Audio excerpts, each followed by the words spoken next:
Hi students, നമുക്ക് ഒരു മിനിറ്റിൽ 10 മാർക്ക് സെറ്റ് ആക്കിയാലോ. So first question, an event consisting of those elements which are not in A. അപ്പോൾ not A ആണ് ചോദിച്ചിരിക്കുന്നത്. അതെന്താണ്? എ കോംപ്ലിമെന്റ് ആണ് ചോദിച്ചിട്ടുള്ളത്. സോ ആൻസർ ആയിട്ട് വരുന്നതാണ് കോംപ്ലിമെന്ററി ഇവന്റ് എന്നാണ് ആൻസർ ആയിട്ട് വരുന്നുണ്ടായിരിക്കുക.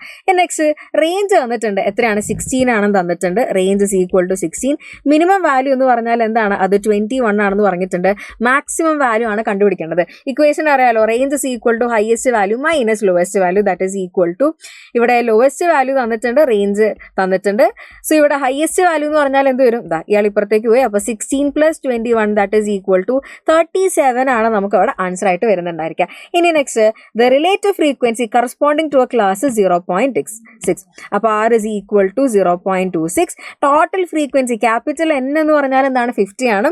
സോ ഇവിടെ നമ്മളുടെ റിലേറ്റീവ് ഫ്രീക്വൻസി കാണുന്ന ഇക്വേഷൻ എന്ന് പറഞ്ഞാൽ given frequency by total frequency. ഇവിടെ ഗിവൺ ഫ്രീക്വൻസി അതായത് ആക്ച്വൽ ഫ്രീക്വൻസി ആണ് കാണേണ്ടത്. അപ്പോൾ എന്ത് വരും? F is equal to relative frequency into total frequency, that is equal to 0.26 into 50, that is equal to 13 എന്നാണ് നമുക്ക് അവിടെ കറക്റ്റ് ആൻസർ ആയിട്ട് വരുന്നുണ്ടായിരിക്കുക. ഇനി next, cumulative frequency curve is also known as. Cumulative frequency ടേബിളൊക്കെ നമ്മൾ calculate ചെയ്യുന്ന ആർക്ക് വേണ്ടിയിട്ടാണ്? ഒജേഴ്സിലാണ്. സോ ആൻസർ എന്താണ്? ഒജേഴ്സ് എന്നാണ് വരുന്നുണ്ടായിരിക്കുക. Dispersion is scattering of observation from their average. അപ്പോൾ ആവറേജ് വാല്യൂവിൽ നിന്നുള്ള സ്കാറ്റേർനെസ്സിനെയാണ് നമ്മൾ എന്ത് പറയുന്നത്? ഡിസ്പേർഷൻ എന്ന് പറയുന്നത്. Industrial wing of CSO, industrial statistics wing of CSO എന്ന് പറഞ്ഞാൽ എവിടെയാണ് സിറ്റുവേറ്റ് ചെയ്തിരിക്കുന്നത്? എവിടെയാണ്? കൊൽക്കത്തയിലാണ്. ആൻഡ് അതിൻ്റെ കമ്പ്യൂട്ടർ സെൻറ്ററും അതേപോലെ തന്നെ CSOന്റെ മെയിൻ ഓഫീസ് എവിടെയാണ്? ന്യൂഡൽഹിയിലാണുള്ളത്. ഇനി next, when unequal weights are given to observation, ഏത് ആവറേജ് ആണ് യൂസ് ചെയ്യേണ്ടത്? ഈക്വൽ വെയ്റ്റ്സ് ആണ് കൊടുത്തിട്ടുള്ളതെങ്കിൽ എന്താണ്? അരിത്മെറ്റിക് മീൻ ആണ് യൂസ് ചെയ്യുക. അൺഈക്വൽ വെയ്റ്റ്സ് ആണെങ്കിൽ നമ്മളവിടെ യൂസ് ചെയ്യുന്നത് എന്തായിരിക്കും?